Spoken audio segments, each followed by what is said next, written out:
Hey there, I'm Lee Ullman here with some big news from the National Young Farmers Coalition. We're partnering with Heritage Radio Network on a special season of The Farm Report. It's all about what's happening with the Farm Bill and how it impacts farmers and eaters. I am growing diversified vegetables on land that's been in our family for 150 years.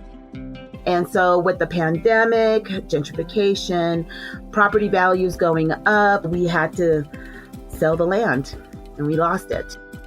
Join us as we uncover the untold stories behind this massive piece of legislation that shapes how we grow our food, what we eat, and so much more.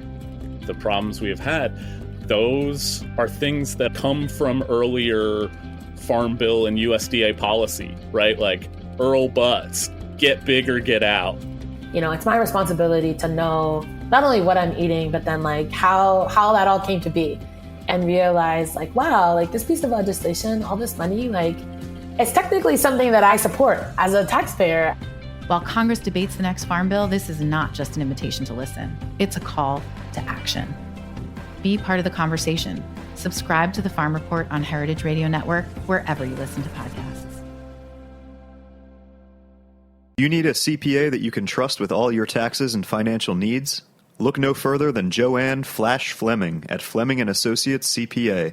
For more info, go to flashfleming.com or email Joanne directly at joannfleming@flashfleming.com. You're listening to Heritage Radio Network. We're a member-supported food radio network broadcasting over 35 weekly shows live from Bushwick, Brooklyn. Join our hosts as they lead you through the world of craft brewing, behind the scenes of the restaurant industry, inside the battle over school food, and beyond. Find us at heritageradionetwork.org.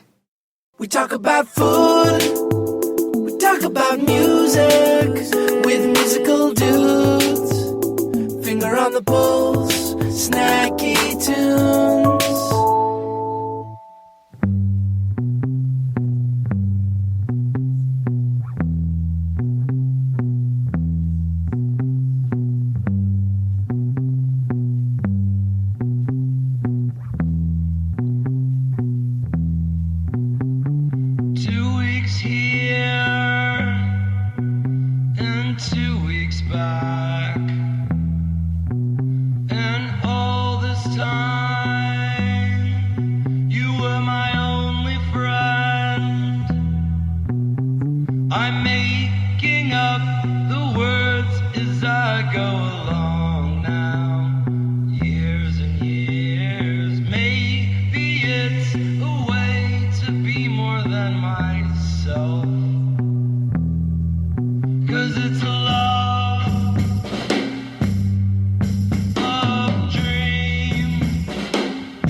Set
Welcome to Snacky Tunes. I am one half your host, Darren Bresnitz. We are with Clara Polito in her wonderful kitchen slash cooking den slash, I'm going to say art gallery.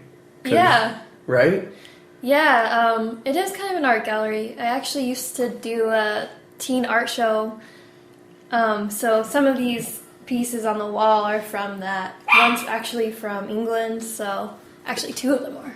It's awesome. Thank you. A lot of inspiration. Yeah. So we are here in Atwater, hanging out, and you are the founder of Clara Cakes. Yep, that's me. You're LA born and bred, right? Yeah. Ride or die LA forever?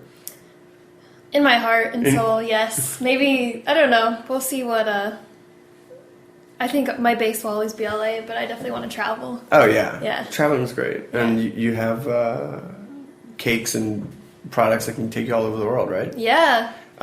So you got started cooking, well, you're young now, 19? Mm-hmm. But you got started cooking and baking at a super young age, right? Yeah. How old were you when you first got started? I was about 12, so I was in kind of like 6th and 7th grade. And so when you're that young, is that your parents saying, like, you're going to do this? Or is it you rebelling against your parents? I don't really think it was either. My parents would let me do whatever I wanted to do. Like, I really liked volleyball growing up, and they supported that. Like, that was in elementary school. And then in 6th grade, 7th grade, I went vegan, and just every day after school. Did you go straight into being a vegan? I was vegetarian. Okay, before. So raised relatively vegetarian, even though if my dad was cooking dinner, like probably before the age of like 6, I would eat the meat, and then after that I dropped it, and then I just wanted to eat vegetarian. Any reason? Well, my mom has been vegetarian since she was like 16 or 17. Mm-hmm. So I just thought it was cool. Like, it wasn't my mom being like, oh, you have to eat vegetarian just like me. It was just like, oh, that's cool. Like, I'm going to try this tofurkey. And then it just stuck with me. Tofurkey. Mm-hmm. So the same time you're becoming a vegan, you're also getting into punk music, right? Yeah. Which is awesome because every teenager should get into punk music. Uh-huh. How did you get into that? Was it your parents? Was it friends? Was it someone like passing you, like, I guess it wouldn't be like a mixtape, but maybe a playlist or on an iPod or something like that? It was kind of, my parents both grew up in LA during the 80s, so my dad had kind of a punk band growing up, and then my mom was like a new waver and punk person at the same time. Yeah, so like she would go dance, and then she would go to see like Black Flag. Like, she met Nirvana one time before they were big. That's so awesome. I know. Yeah, it's crazy. You're like, you guys are cool. Yeah, very cool. That's very cool. So you're into punk music. Mm-hmm. Where were you going? Where were you going to see shows? The Smell was a huge place I would go to all the time. Legendary. Mm-hmm. Still legendary. And especially like at that age, you feel like, oh, it's so magical. Like, you walk in and you're like, wow, this place is my home. Yeah, it's always good to, when you're getting into music at any age, to have like sort of like a home base where you know no matter what, you're going to see your friends, see good music, and just, it's like a place that you can call your own. Yeah, and you don't need an ID. You don't have to be 18 No. or 16. Yeah. One of those like restrictions. So a lot of the times when kids are at punk shows thinking to like make something or sell something there, it's usually like a zine or buttons or something like that. But you decided to make cupcakes and cakes and cookies and things like that. Mm-hmm. How did that idea come about? So it was kind of out of order. It basically happened because it was a hobby, and I would bake all the time, and then I sold at one event at Space 1520. It was for one of my friends. At that time, I had just met her. It was her. Shout her out. She's gonna Lana Kim. Hey, Lana Kim. It was she used to have a show called The Lana Show, which was hilarious. She would interview different musicians. Awesome. And it would always just be like, it would be in a tiny office back when she worked at the Directors Bureau. So it would just be like No Age or whoever like cramped into this tiny office, and she'd ask fun questions. So you started baking just as a hobby. Yeah. And then how did you make that jump in your mind and be like, I can sell these? And then what was it like to like ask to be like, can I bring my wares to the first show? Well, I guess the show at Lana's release party, that was like the first event that I sold at. So prior to that, people would inquire about ordering, and they would taste my stuff at a lot of different nonprofit bake sales. And they were really impressed. Like the frosting wasn't too sweet and the cake wasn't dry. It was just an overall like really, I don't want to say outstanding, but delicious cupcake. It was a really outstanding cupcake. Thank you. God, people today, I mean, you've built a mini empire. You can say you've earned the right to say it's outstanding. Thank you. I think it is. And you'll get to try it someday. I can't wait. I know. I'm like eyeing it. But yeah, so I sold at Lana's event, and Jim, the owner of The Smell, was like, you should come sell stuff at The Smell sometime. God, that's so awesome. And so I would email him and be like, hey, can I sell at this show? If I liked the band, I'd be like, hey, can I sell? It's a good way to get them free as well, right? Kind of, and just meet people and not have to, if I was just going with my mom, like it wouldn't be weird because I'd be behind a table. Yeah. So what was the initial response like? I mean, obviously you probably weren't the only vegan in the scene at the time. Right. But, and it doesn't even matter if you're vegan, but, the fact that people are coming to like a punk show and knowing they can get like awesome cakes and cookies, especially when you're a teenager, is like the perfect. It's like, I'm going to listen to punk music and eat sweet treats. Yeah. Yeah, I mean, it was always a really positive response. And yeah, from there I met a lot of different clients even, and started selling at other venues and art shows and things like that. So what were the first types of cakes and cookies that you were making? At first I really wanted to try out brownies and cookies. Cakes too, vanilla cake, I remember almost being kind of devastated by how hard it was to make a delicious vanilla cake that didn't just taste like oil in a way. Right. That was also vegan. I mean, what was it like? I mean, this is 7 years ago, and obviously there's a lot more products today, and vegan baking and food as a whole is a lot. I feel like there's like a niche product for everything, and even in your cookbook I see like vegan butter as an ingredient, which to me blew my mind. I was like, I didn't even know that there was a set product. But 7 years ago, when you're starting out, what was it like? I mean, how much experimentation did you go through, and how hard was it to sort of just even get a base of ingredients that you knew would work across different products? Yeah, well, luckily Earth Balance existed 7 years ago. Sure. So shout them out. Yeah, I mean, please sponsor me. I've emailed you before. Listen. Earth Balance, this is a call. Come on, buddy. Earth Balance cookbook, let's do it. Yeah, so that existed. But, I mean, had that not, I probably would have Googled how to make vegan butter. Because I've known a couple of different people that have made it, and it doesn't seem too difficult. But it's a lot easier to... Way easier to just buy it at the store. Thanks, Earth Balance. Yeah. So how long did it take for you to sort of figure out that vegan, like your I guess your pantry? I think it took probably a year or so, and finding out like using products that maybe didn't work, and then products that worked perfectly, or using like vegan, like say applesauce doesn't work so well in cakes, but it works great in cookies. Flaxseed works good in bars. And I don't even use flaxseed too often, but I knew this is what it's good for. Got it. So I was figuring out like what works best. That's great. And so you're selling at the shows. People are emailing you for cookies and cakes. At what age and how long did it take for you to go, all right, this is it. Like, this is what I want to do. Yeah. This is what I'm dedicating my life to. It was honestly probably when I started selling at shows and people were emailing me, because that's awesome. It was really like, it was such a great, and it still is such a great outlet for me, because not only was I baking, but I was making flyers for, say, a Valentine's Day menu, or doing bake sales, and hosting Clara Cakes events and things like that. So I was never not. What were the events like? The events were really fun. I would sell at a lot of different places, like in Atwater, there used to be a market called Atwater Village Farmers Market or something like that. It sounded like the farmers market here. So I would sell there, and then at Thank You for Coming, I've done different pop-ups for like breakfast and brunch. So what are your pop-ups like? I mean, are you doing full menus? Yeah. What are you serving? Well, for brunch, I've done a tiramisu French toast, toad in the hole.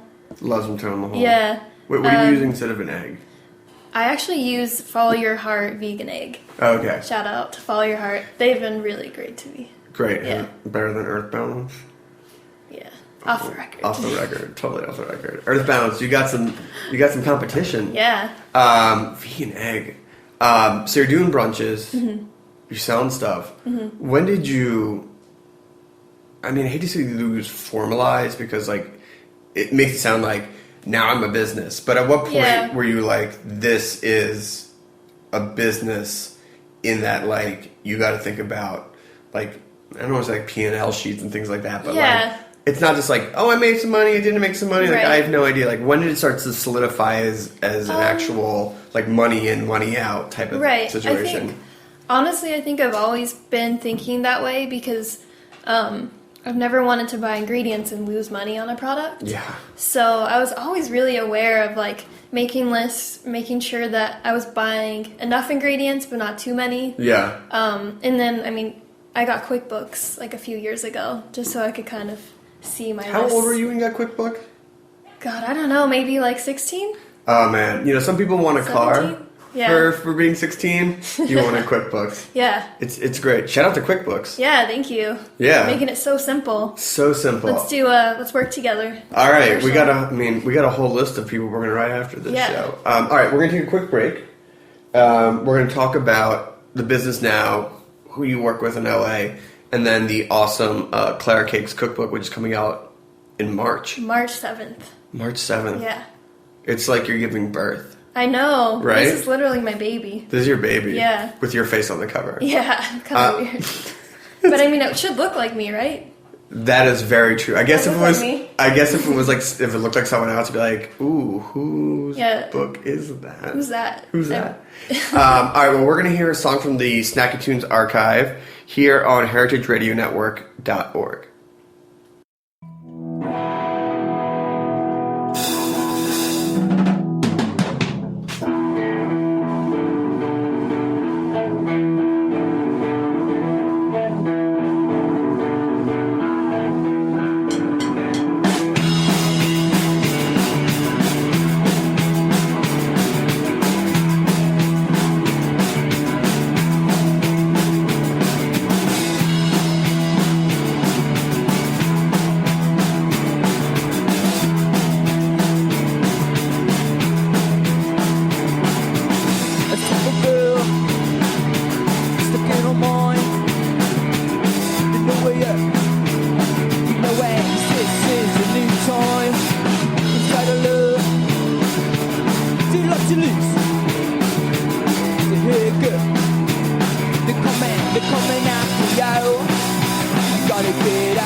get out, gotta get out now. You gotta get out now. Yeah, you gotta get out of here. So get out of here. You get out of here now, my baby. So get out of here. You get out of here. You get out of here now, my baby. But you want it, but you can't wait. No, can't watch you fall.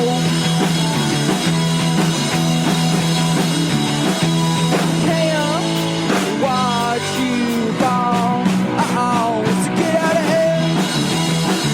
You get out of here. You get out of here. You get out of here. Okay, welcome back to Snacky Tunes. We are with Clara Polito of Clara Cakes in her killer art gallery slash kitchen slash Office. office / maybe lab. Lab. Science lab. science lab. How much experimentation do you do? I do a lot. And I've been branching out into cooking as well. So yesterday I was experimenting making homemade tortellini and trying to get the tortellini dough perfect. I definitely have to work on that today. Oh, are you doing like an egg-based tortellini? It's gonna be, well, everything I make is vegan. Fake egg. Fake, yeah. Fake egg. But you know. Yeah, I'm gonna use, well, I'm using silken tofu, but I'm gonna play around with how much this time. How much failure do you come across in your experimentation? I come across a good amount. I mean, yesterday I was kind of frustrated that basically when you're trying to pinch the sides of the tortellini so that when you boil it, like the cheese doesn't come out. Yeah. I think that I just overworked the dough a little too much so it wouldn't pinch. So I was just, at some point I had to be like, okay, it tastes good, but experiment more tomorrow. I mean, it's easy to test and succeed and fail in the privacy of your own kitchen, but running a business at such a young age, you must come into like some ups and downs, just like any business. Yeah. And how do you deal with it? I mean, how did you learn the business of being like selling food and things like that? I mean, I think I learned basically by trial and error. Yeah. It's very rare that I've been in the kitchen and I've been like, okay, this isn't coming out right. Or maybe it has, but you just have to like be really fast and be like, okay, I could fix it by doing this. And not freaking out. Yeah. So. No freak out moments? I mean, I've had freak out moments. Yeah. You know, you have to freak out a little bit, or at least I do, and then be like, okay, this is what I'm going to do. Yeah. I mean, I think if you don't run a business and don't freak out, then you don't really care about it. Yeah, you don't really care about it because it's personal. Yeah, right? It's like personal. Yeah, and then, I mean, I'm blanking on who said this quote.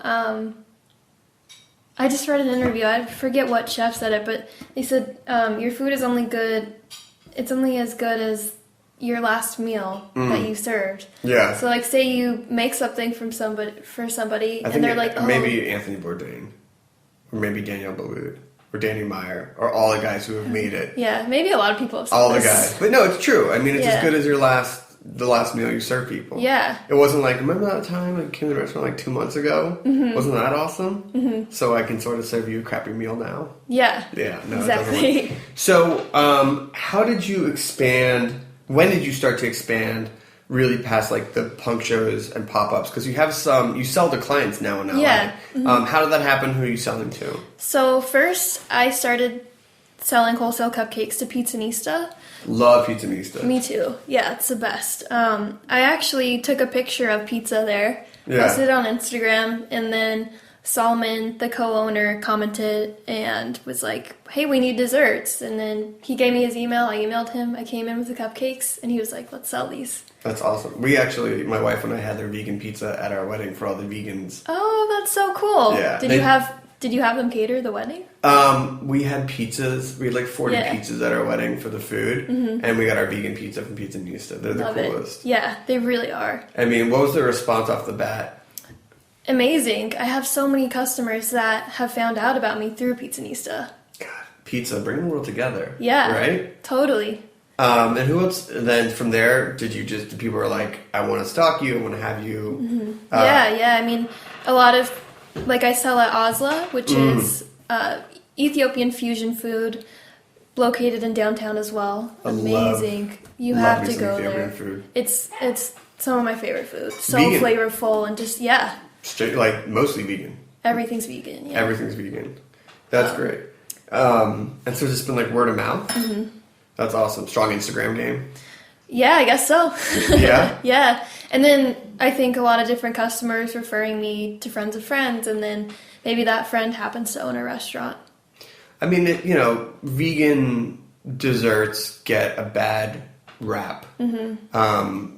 So when I feel like vegans find stuff that is tasty, or non-vegans who are just looking for like a healthier option, they spread the word.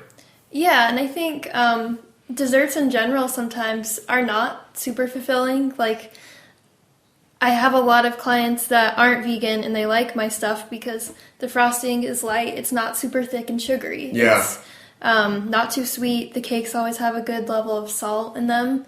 So I think it's not even just, these are really delicious because they're vegan. It's just because people find them and they're like, this is perfectly balanced and super satisfying. Yeah. I mean, I've definitely had some vegan food where I was like, this is a lot of salt and sugar. Mm-hmm. And it's just like murdering my mouth. Yeah. To make me blind to the fact that there's all of this stuff that's not in it. Yeah. Instead of it being like a perfectly balanced piece of food. Right. Yeah, too much overcompensation. Yeah. So let's talk about the cookbook. Yeah. March 7th, almost to the due date. Yep, and it's funny, my birthday is actually March 10th. Oh. So I wanted this cookbook out before I was 20, so it's just 3 days short of my birthday. That works. Yeah. That totally works. Yeah. How did the cookbook come about? And two-part question. Mm-hmm. At what point did you start thinking on your own, like, I think I have enough recipes for a cookbook? Or was it someone being like, have you ever thought about a cookbook? So it was the second question. A couple people asked me, have you ever thought about doing a cookbook? And then it wasn't until Powerhouse approached me about doing one where I was like, yeah, I need to do this. At first I was kind of like, well, maybe I should have a storefront first, but I don't have the funds at all to have a storefront. Mm-hmm. So a cookbook seemed like such a great way for everybody to access what I do, and reach out to people in like Middle America and whatnot. Yeah. So how did you start putting this together? I think I had a lot of these recipes on hand before. Mm-hmm. And then the cookbook just inspired me to experiment. And if a chapter was missing like a few recipes, I would come up with an idea. And I mean, I'm always pretty full of ideas. Sometimes the hardest thing for me is to narrow them down. Yeah. So once I had a reason to experiment, I just went for it. That's awesome. Yeah. So, what was the sort of like overall approach? Like, how did you want to balance it? Because obviously it's called Clara Cakes, but it's not all cakes. And you got sort of known for like your cookies, like the Inception cookie first. But like, how did you want to like build the narrative of this cookbook? Yeah, I mean, everything just kind of happened organically. I think the first cookbook it makes sense for it to be all desserts because that's what I know best. Mm-hmm. And I didn't want it to just be cakes because my menu has always been balanced. So it's been like bars, cookies, pies. And I wanted to have classic recipes like banana cream pie and chocolate cream pie, like things that, like I used to eat Marie Callender's pies all the time. Mm-hmm.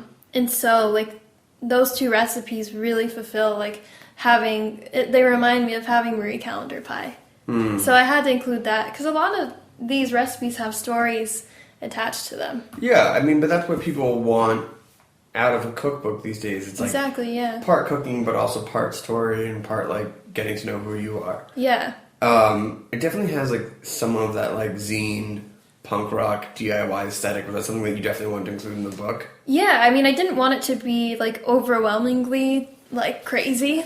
But I wanted it to have some youthful aspects to it because I have been doing this my entire teenage life. Yeah. And I wanted it also to be not overly girly. I mean, there are flowers in here, but there's kind of like this cool handwritten Old English font. Yeah. I want it to appeal to everybody.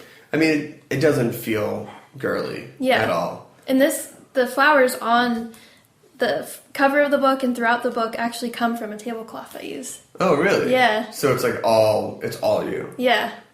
So what is the cake we have in front of us? This is a vanilla bean cake with vanilla bean frosting. You keep talking, I'm just going to dig it. And then a strawberry blood orange sauce. It's a Valentine's Day special. That's good. That's really good. Yeah? Yeah. Shit. I gotta dig in, remind myself. I mean, yeah, that's right. What? I forgot I bake. You bake? Just kidding. Yeah. I mean, it's moist, it's sweet, it's got that little bit of salt, it's super tasty. Mm-hmm. Yeah, like... It's my breakfast. Yeah, perfect breakfast. Yeah. I feel like lately every narrative has been breakfast related just because I end up eating cake for breakfast all the time now. How much cake do you eat for breakfast? What was that? How much, sorry. It's really good. How much cake do you eat for breakfast? At least once a week I eat cake for breakfast. I mean, during this cookbook, it was every day. How long did it take for you to put together the cookbook of just like testing, retesting, putting it together? Yeah. And like, when did you know that you're like, I'm done, I'm ready to get this thing out? Well, we worked on a pretty tight deadline because we wanted it to get out before I turned 20. Right. So the actual experimentation, photos, documenting took probably I want to say 3 months, 3 to 6 months maybe. That's pretty quick. Yeah. I mean, especially you had a lot. It's like your first one, so you had a lot of stuff in the bank already. Yeah, totally. So yeah, it took around that amount of time. One of the great things about the book, in addition to recipes, is that you do give business tips as well. Was that important for you to include? Do you hope to see Definitely this book inspire a bunch of other young punk rock bakers or chefs and things like that? Yeah, I mean, I think there's one essay in here called Breaking Even, and it's kind of, even if you're not even if even if baking is not your medium maybe for the art that you make or even the work you do, I feel like it's still an important piece of information to say, even say if you're buying art supplies or you're buying something, just make sure you buy the right amount. This is how, it's basically a guide on how to not lose money when you're first starting out. I mean, that's a huge, at any age, but that's a huge, because you get so excited and you pour money in and then you're like, wait, what happened? Yeah. And it was never really like that for me. I mean, I've always had to be very conscious about how I spend my money. Yeah. And so that's why I really wanted these essays in it, because I want working class people and working class youth to see this book and be like, oh, I could do this. I could run a business. I could be vegan. There are so many different things that I wanted to bring together in this book. That's so awesome. So what's next? You're going to go on tour? Yeah. Yeah? Yeah. Where are you going on tour? Pretty sure I'll be going to, it starts in LA at 356 Mission on March 4th. Gotta start in the hometown show, kick it off. Yeah. Right? So shout out to my fun party here. And then I think Detroit. Nice. I'm going to do a pop-up dinner and then a workshop and just a bunch of fun stuff. That's awesome. South by Southwest. Of course. And New York. Where in New York? We're going to have the release party at Powerhouse. Awesome. And yeah. And and then that same week I'll be doing a pop-up at Adelina's in Brooklyn. It's an Italian restaurant. That's awesome. Yeah. Well, Clara, congratulations. Thank you. Thank you for giving me some cake for breakfast. My pleasure. It's awesome. Where can people find you online? Where can people order the book? Where can people order your vegan wares? Yeah, so you can order the book on Amazon. I also suggest Barnes & Noble and Target. That way the love is spread out and people won't, New York Times won't be like, wait, what's going on? Yeah. Not that who knows? Maybe I'll have a bestseller on my hands. You never know. You never know. And my website's claracakes.com. Instagram, Twitter, all Clara Cakes. Awesome. Yeah. Well, Clara, thank you so much. Appreciate it. Yeah, thank you for having me. Oh my God, thanks for the coffee and the cake. We have another track from the Snacky Tunes archive, and then we have a live band coming up here on heritageradionetwork.org.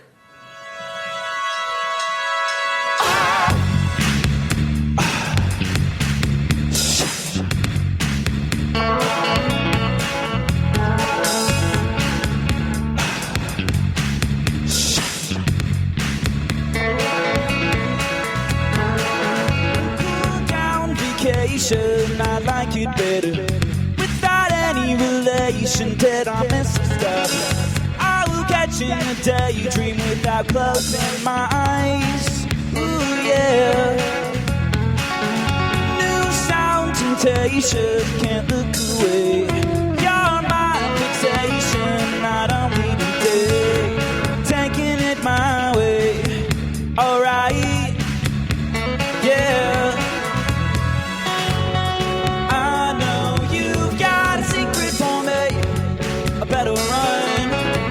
Better run. I know you got a secret for me. A better run. A better run. You got me flying, styling on the freeway. You got me jumping, judging by the ricochet. You got me going. I don't know what to say. I'm feeling something coming from that ricochet. You got me flying, styling on the freeway. You got me jumping, judging by the ricochet. You got me going, I don't know what to say. I'm feeling something coming from that ricochet. I just wanna love you, I just wanna hold you. I know you just wanna play like a piranha, telling lies to mama. All those people saw you twirling your hair. I'm gonna catch you and you don't care. I know you've got a secret for me. I better run, I better run.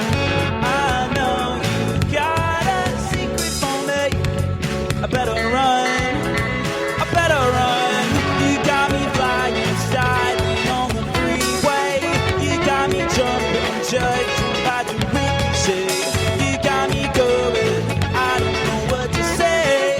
I'm feeling something coming from that ricochet. You got me flying, styling on the freeway. You got me jumping, judging by the ricochet. You got me going, I don't know what to say.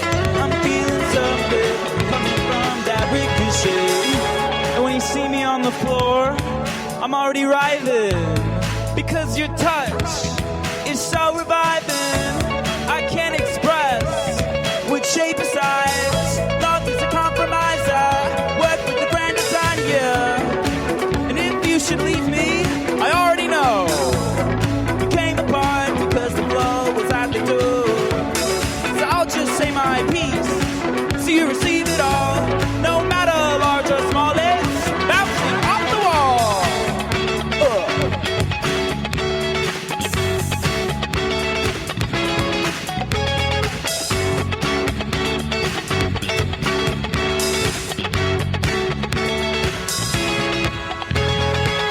You got me flying, styling on the freeway.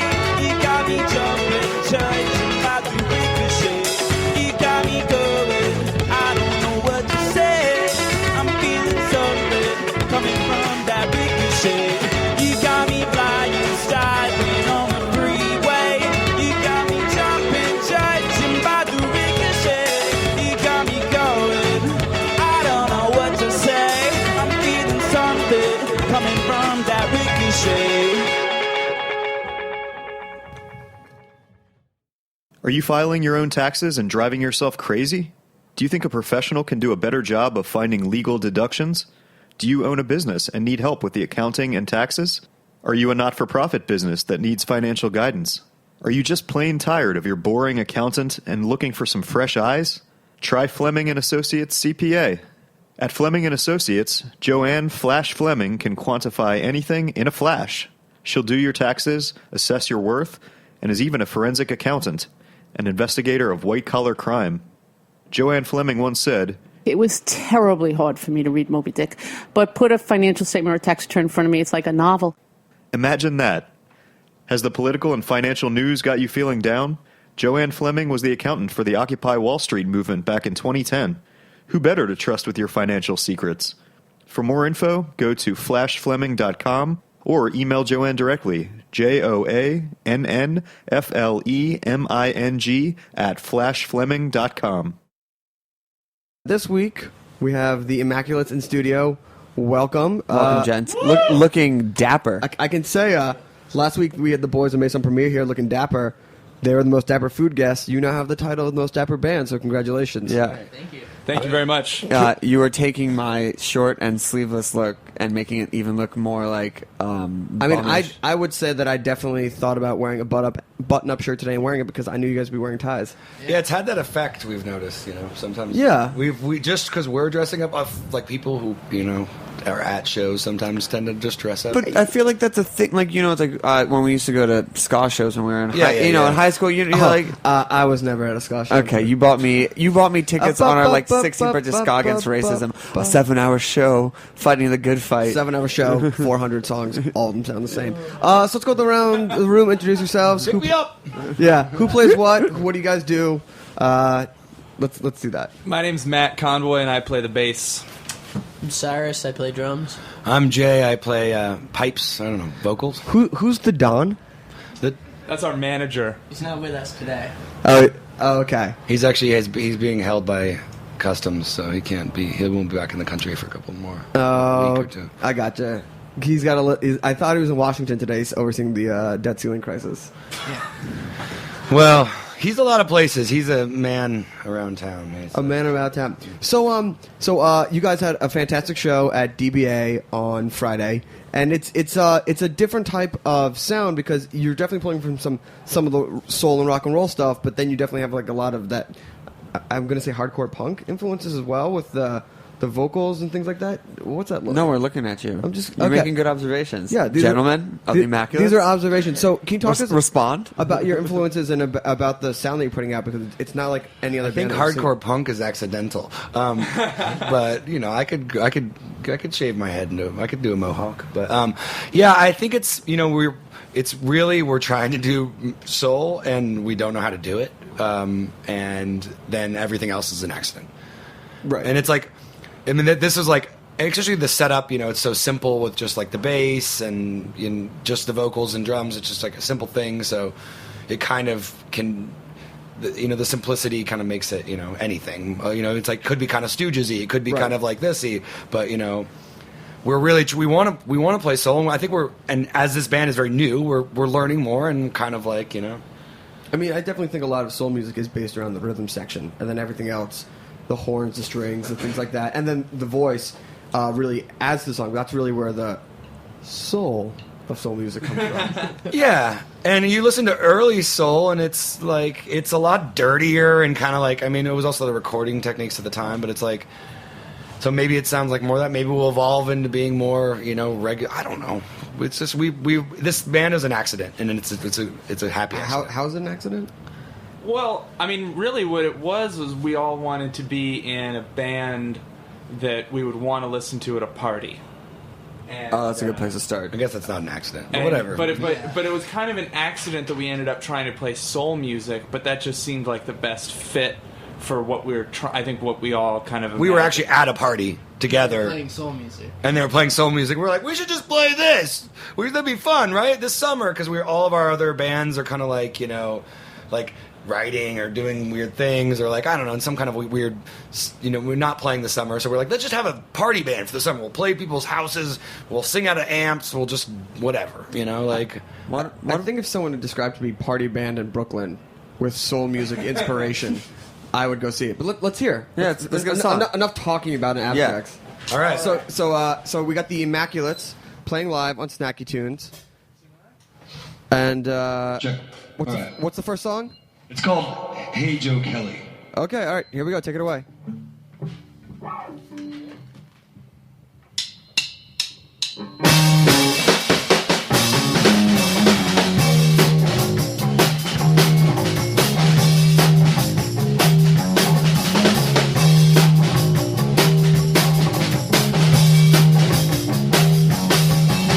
talking at the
All right. You are also the loudest band we've ever had on Snacky Tunes. That was awesome.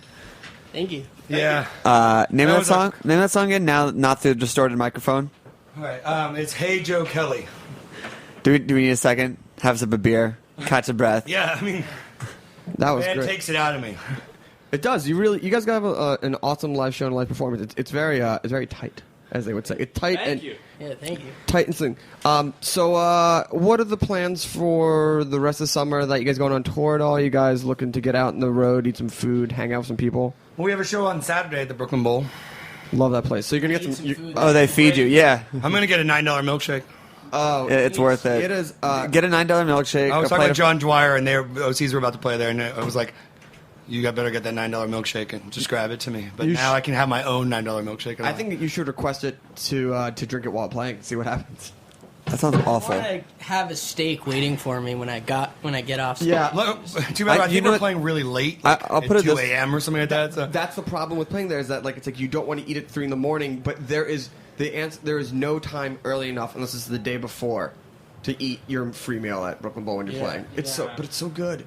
It is so good. I'm only gonna have like 3 chicken wings. And I'm gonna play the show.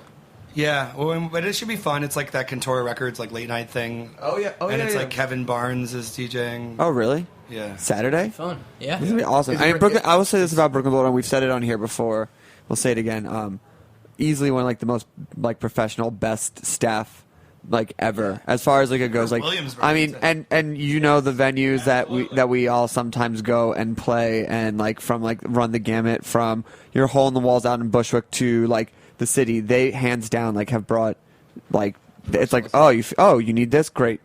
Oh, you want this? Awesome. I couldn't agree more. Can I say how pumped I was to feel air conditioning coasting on my skin on Friday night at DBA? Oh yeah, it's great, right? Air conditioning. Air conditioning. It's always been there. It's just a little finicky. Yeah, well, not always. Maybe last summer we started, but it was not. It was intermittent. Now it's pretty good. I mean, I've had some sweaty nights, some great nights, and the new state. It looks good. Thank you. Looks good. Thank you. Where do you guys fit into the Brooklyn scene? I know that it's so easily to get divided because you guys have your other projects are much easier to place because you're in the noise rock and you're in the surf rock and you're in the blah, blah, and the indie rock. But this is it's the burp rock. We don't know. It's too new, but it seems to be kind of. I don't know. I kind of feel like we fit kind of naturally in a way because we don't sound like any of the bands that you really see a lot in our world, but I don't know, I almost feel like everybody kind of is down because of that, because it's slightly a breath of fresh air, I hope, instead of all right, great, this is we're really into garage rock, guys. I don't know. I mean, there's just a lot of the same, so I think anything that's weird or not normal maybe helps. I think my favorite type of nights for parties are DJs with one band, Yeah. And I feel with your guys, the sound you guys do, it's you fit, but that band is also kind of like a DJ set. They have to keep the energy. We've done that before, and it's worked great. And I think that's, it's that fine line between show and party. And one band is a party, 2 bands are a show. And it's a totally different approach to how you're going out and the way that people are engaged or paying attention. So, I think that you guys fit. But I think that you guys will pair nicely with Bake Sale, who is definitely a Vivian Girls-esque inspired Memphis quartet. Hell yeah! Why don't we get another song? They were great. Those girls were great. Let's get another Great song. guitar playing. Yeah, Another song. Yeah, let's do another song. All right. Clara? Yeah. All right, so we got the Immaculates playing live on Snacky Tunes. Big shout out to Zoe Shack. Happy birthday, Zoe. Here we go. Take it away.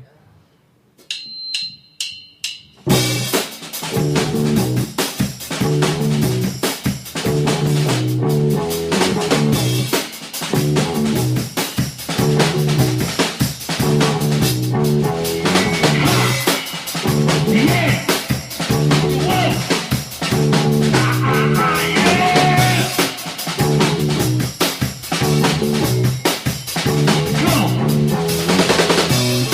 on.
That is.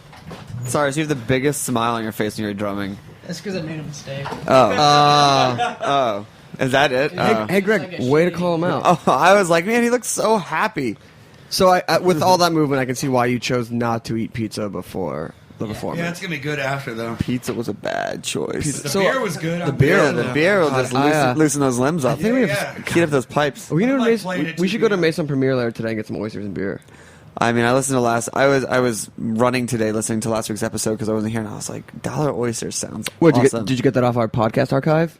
Where are their dollar oysters? Okay. Yeah, no, Mason Premiere does dollar oysters from 4 to 7 every day. And it's not just like those stringy little poopy oysters. It's like their menu. Stringy little poopy oysters. You know what I'm talking about. Who serves those? My brother was just at It's some not like place. the I think farm he was raised there, ones and you he get said in they New had. Orleans or something like that. It's like different. They have like. But yeah, I haven't been over there, and I love oysters. You're a big Yeah. oyster fan. Yeah, What do you guys eat What do you guys eat in Williamsburg? What's your place? Diner. For like a nice meal? Yeah, Whatever you want. Diner Marlowe and Sons. How about for like I'm hungover? Yeah, when you're slumming it. Maybe Taco Chulo, maybe that's a good Best choice. Pizza. Those nachos. Best The pizza. nachos. The nachos. Yes. Those nachos for the hangover cure. Oh. They have the Pies and thighs? Come on, pies and we're thighs, like, the chicken One more biscuit. thing about their nachos. Their nachos have so much toppings that you have to order extra chips to get all the toppings up. Nowhere else. No. Usually it's like a thin layer of topping, and then you're like, yeah, what is this? We actually like this place that's kind of like off the radar that we'll give love to called Patricia's. Oh, I never heard of that. It's on Broadway between Wythe and Kent. There's like a little alley right there, but it's right on Broadway. It's this old school kind of Italian place. It's newer though, but they have a place in the Bronx, and it's like family style. It's like New York Italian. Is it like? It's like ziti, you know? Okay. And it's like simple. So like red sauce and checker It's tablecloth. simple, and it's But kind of good? like not hipsters, you know? So it's kind of fun to like, you're like, I'm right in, you know, but it's like, I only like going to places where my server's drunker than I am. So no, they are drunk, but they're yeah. just like, you know. Patricia's on Broadway between Wythe and Yeah, that's it's right. dope. That's right. It's like, yeah. check out that, like, they have like they do this calamari where then they put it with like banana peppers in like a spicy red sauce, like, you know, stuff like that. It's simple and a kind of a, you know, more like. So I have a question. Can we ask you, what's with all the burger places opening up around all of us? Do you see the new one, Burger Guru on like North Ace? Have you ever been to Bad Burger? It's really bad. It's gross. Is it like Williamsburg? I mean, I love a good burger, but I feel like we have. I mean, I think Diner's Burger and then Dumont Burger. Like, I mean, those burgers are great. And actually, Roebling Tea Room has a really, really good burger yes. too. Is that the one with the English muffin? What's the one? No, No, that's the English muffin is so Pianos has an good. English muffin burger. Pianos. That one's. I mean, it's like makes Pianos worthwhile. It's like There's a place on North 6th. Sweetwater? Yes, Yeah. Sweetwater. That is such a good that's burger. English muffin. Yeah, I love the English muffin. I guess I just don't understand new burger places opening up in that like North 8th. It's an easy block. sell. I think. Meanwhile, we don't really have a great Indian restaurant Yes. at all. Oh no, a place opened up on Grand. It's okay. Oh, I haven't been there yet. You've been there? It's okay. It's all right. But yeah, I mean, a good good Indian place would come in and like sweep. I've always like. There's that place on North Fifth that's I fine. mean, we can open up a place called Samosas and Dosas. Or a killer dumpling place. Yeah, killer or dumpling something. place. We just got the meatball shop. That's cool. And what else? I gotta do go we to need? Flushing or over the bridge to get dumplings, though. I don't know. Yeah, I mean, there's so many. I mean, the banh mi place was a nice addition. Yeah, Matoy. Oh no, you're thinking of the banh mi on Bedford. Yeah, and you know what? You know what's actually really good Mexican food? The one on North 7th and Bedford. That little truck right next to the Salvation Army. I never go there. They're semitas. If you have no plans for the rest of the day, go get a semita. It's really awesome. I'm from California, so Mexican food is just different. Yeah, that's thoughts on Dos Toros? It's good. It's like yeah, okay, that's fine. It's good. No, it's like a good place in California. It's like it's the right style. And Yeah. it's good. I like it, and I've only eaten it once, so I can't like really like fully. Well, if you come to the barbecue this Saturday. I actually like that place. I It's really like Acapulco or whatever. It's like way up. No, that's not the name of it. It's like where St. Vitus is. Papacito? No, not that place. Do you know where St. Vitus is? Like way up on Manhattan. Yeah, it's right next door to that. It's so good. It's like on Manhattan, like almost at the end. I mean, I'm a big fan of Calexico, but that's its own thing. Yeah, Calexico's great. I've still never been there. It is good. They just I think on like Friday night they Queensland, right? launched their like late night menu. Oh, cool. You know, Great. for when you're hungry. So we're running short on time, so we want to Okay, make cool. sure we get all the Twitter handle, website thing, and get one more song in. Okay. So cool. It's just theimmaculates.com. It's not really that hard. And Okay. Twitter is the The Immaculates. Immaculates. SoundCloud, MySpace, Facebook. SoundCloud I is don't think Immaculates. we have I think the Immaculates on Facebook is a white rap group. Yeah, we don't know that. It's not. But that's not a side project. Yeah, Matt puts his hair in cornrows. SoundCloud is just Immaculates. You know? Okay. And then when's the next show after Brooklyn Bowl? Anything? It's another one at Brooklyn Bowl in September. Oh, you guys doing a little residency? We're planning a tour probably around August. From Death by Audio to we're doing a 7-inch and a tour in October. And we have a show at Dead Herring. We have a show at Dead Herring coming up, but I don't remember on the date. 30th of September. Awesome. Well, you can get all the information there. Hey, guys, It's all thank on you our so Tumblr. much. Thank you. Thanks for bringing this drum set up and looking dapper and hanging out. Thanks to Noah Ray for. My tie matches my drum set. I noticed all your ties match. Thanks to Noah. No. Yeah.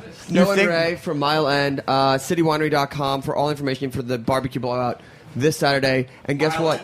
Mile End's going to be there. Dos Toros, Mexicu, Van Dag, Kraft, Momofuku, Punches, Computer Magic, Ducky, Mild, Midnight Magic. And guess what? The best part about the barbecue happening next Saturday is that you never have to hear us push it again until next summer. Yeah, that's actually I'm excited for it, but it'll be nice to take a verbal break from I'm it. eating those Mile End sandwiches every Sunday. They rule. I know. And also tonight, Punches is playing at Westway, and then Thursday night we're playing at Tammany Hall with French Horn Rebellion and Los Dos. Tonight's the Flava Party. The Flava Party. Party. I think they're going to be dancers. Actually, I'm pretty sure they sent a flyer. And they said 12:30 surprise, and it's not. It's not Terry out of a cake. It's not Terry out of a cake. All right. Thanks for listening. Snacky We got the tunes. boys from Tiki Disco on next week, and the food guest is Lauren Dean. Awesome. Yeah, I'm excited. She's great. She's a fantastic television producer. All right, boys. Take us. What's this last song called? It's called That Sound. That Sound. All right. The Immaculates on Snacky Tunes. Here we go.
about food.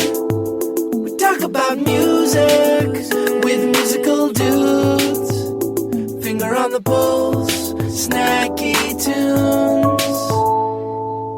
Thanks for listening to Heritage Radio Network, food radio supported by you.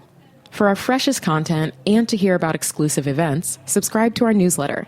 Enter your email at the bottom of our website, heritageradionetwork.org. Connect with us on Facebook, Instagram, and Twitter at heritage_radio.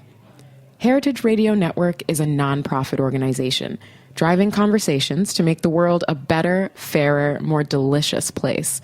And we couldn't do it without support from listeners like you.